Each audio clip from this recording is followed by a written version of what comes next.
has a big change of strategy of direction for Apple.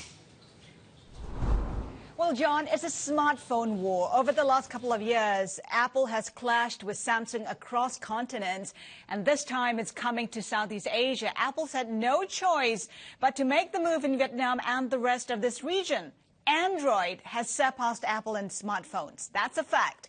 And some analysts say Android's also made huge strides in tablets this year, so Apple needs a strategy. That strategy involves tapping this part of the world. So why Vietnam? The numbers, John, say it all. Apple is popular there. 260% growth in iPhone sales in the first half. It has a young population. They're brand conscious, status hungry. Apple products are appealing. They look good.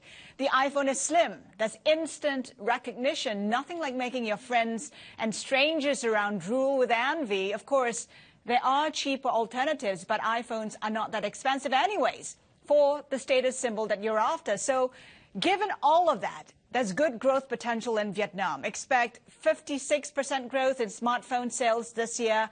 That's an additional 12 million units. Apple expected to get the bulk of it all. John. Not expensive has until you lose one, and then it becomes very expensive. What about the rest of Southeast Asia?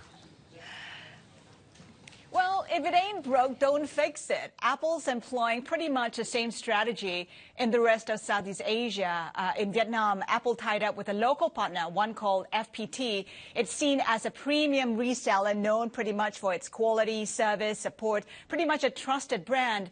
For years, Apple ignored FPT's request for a partnership. Now, though, it's not just FPT. Apple's made similar tie-ups with local partners in markets like Malaysia, Thailand.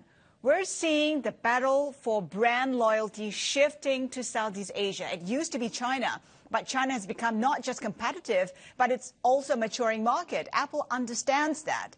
There is a growing consumer economy in Southeast Asia, and it wants to get it. It wants to get a huge slice of it, John.